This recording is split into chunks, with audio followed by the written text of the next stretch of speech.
नमस्कार। 22 अप्रैल का वो काला अध्याय जिसे शायद ही कोई हिंदुस्तानी भूल पाए। यही वो तारीख है जब हिंदुस्तानियों ने जम्मू कश्मीर के पहलगाम में जाति नहीं धर्म पूछकर आतंक फैलाया। घूमने के 26 लोगों पर ताबड़तोड़ फायरिंग की थी, जिसमें निर्मम हत्या कर दी गई थी। इसके बाद जवाब में 7 में से 10 के बीच ऑपरेशन सिंदूर कर आतंकियों को जहन्नुम तक पहुंचाया गया। इसी बीच भारत में बहुत लोग ऐसे थे जो पाकिस्तान के द्वारा भेजे गए आतंकियों के कृत्यों को मानने के लिए तैयार नहीं थे। भारत में भी रहने वाले बहुत से लोग ऐसे थे, जब पाकिस्तान का पानी रोक दिया गया था तो बौखला उठे थे और पाकिस्तान का झंडा लगाकर सहानुभूति भी दिखाते नजर आए थे। ये उस दौर की बात है जब प्रधानमंत्री के फोटो के साथ पाकिस्तान जिंदाबाद लिखकर अपनी भावनाओं को काबू नहीं कर पा रहे थे कुछ लोग। ये नाम सुलेमान, जो हिमाचल में फल बेचने का काम करता है और रहने वाला सहारनपुर का है। इसी सुलेमान ने प्रधानमंत्री की फोटो के साथ पाकिस्तान जिंदाबाद का नारा लिखा था। जिस व्यक्ति की दुकान के सामने यह सुलेमान फल बेचता था, उसी ने पुलिस से शिकायत भी की थी। मामला दर्ज हुआ तो पुलिस ने खोजबीन शुरू कर दी।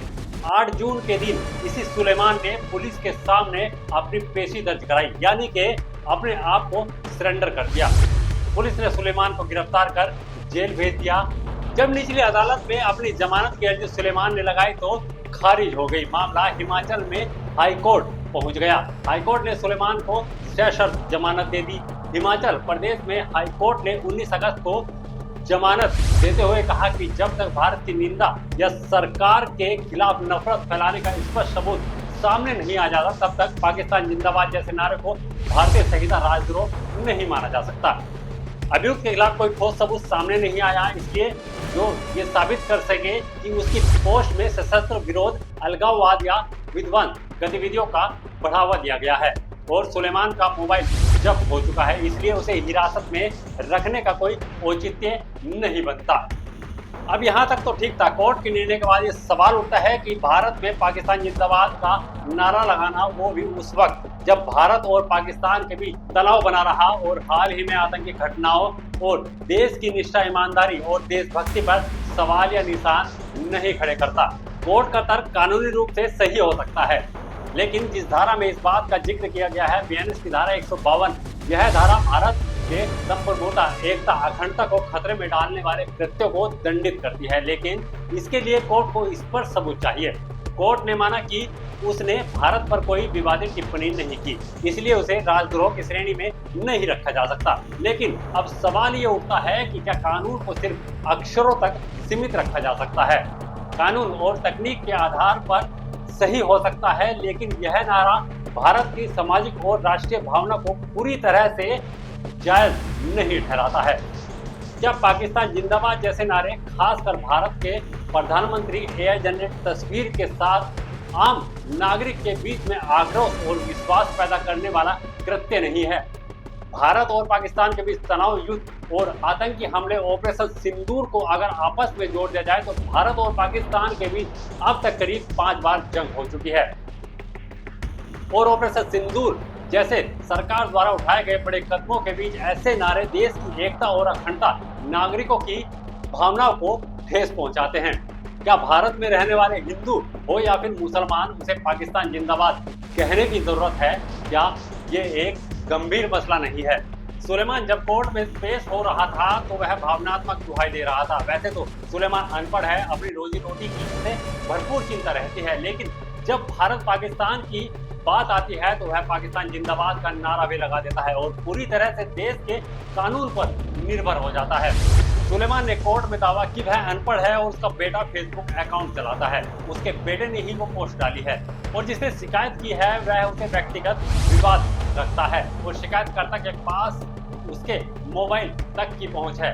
अब यह नारा लगाने की नियत और पोस्ट करने पर गौर करने वाली बात यह है कि अगर कोई व्यक्ति भारत का नागरिक होकर भी ऐसे नारे लगाता है तो वह निश्चित तौर पर उसकी निष्ठा पर सवाल खड़ा करता है और यह बताने की जरूरत खत्म हो जाती है, या अगर जरूरत पड़ी देश के सामने अपने आप को साबित करने की तो वो किसके साथ खड़ा होगा ये आप खुद समझ सकते हैं।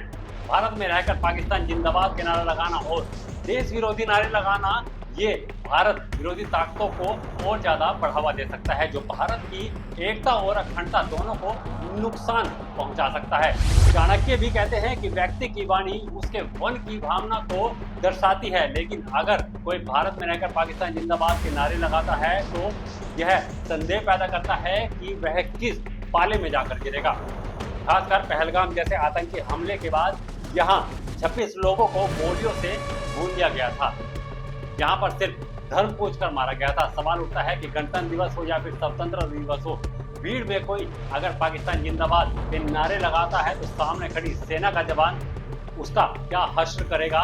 ये निश्चित तौर पर भारत की एकता और अखंडता को ठेस पहुंचाने वाला काम है। जिस धारा में सुलेमान को कटघरे में खड़ा कर दिया उसमें राजद्रोह शब्द का उल्लेख नहीं है, लेकिन यह भारत के संपर्क अखंडता को खतरे में डालने वाले कृत्यों को दंडित करता है।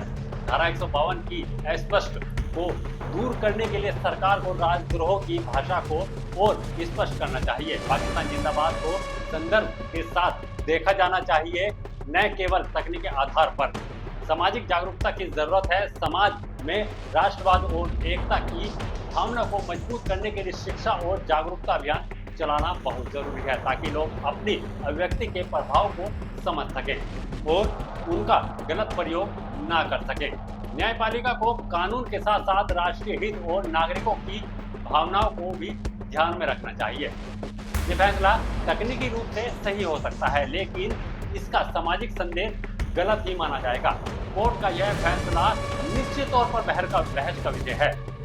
हम किसी न्यायालय या न्यायाधीश पर सवाल या निशान नहीं खड़े कर रहे, लेकिन देश की भावना को सुरक्षित और संरक्षित करना भी हमारी कर्तव्य है, क्योंकि इजरायली यहूदियों के बीच मुसलमान भी रहते हैं और इजराइल में 20% मुसलमान है, यानी कि 20 लाख मुसलमान इजराइल के अंदर रहते हैं और वह पूरी तरह इजराइल के लिए समर्पित हैं।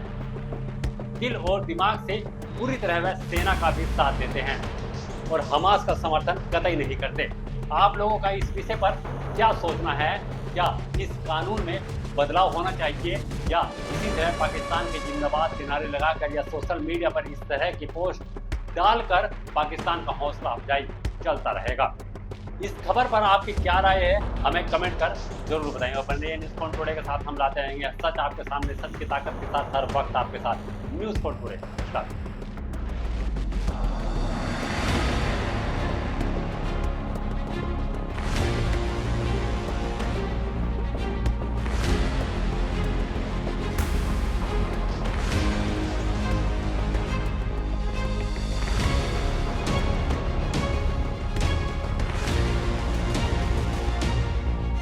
अगर आप ये खबर फेसबुक पर देख रहे हैं तो वीडियो को लाइक करके पेज को फॉलो करें। इसके अलावा अगर आप इस खबर से यूट्यूब के जरिए जुड़े हैं तो चैनल को सब्सक्राइब करके बेल आइकन दबाना बिल्कुल ना भूलें।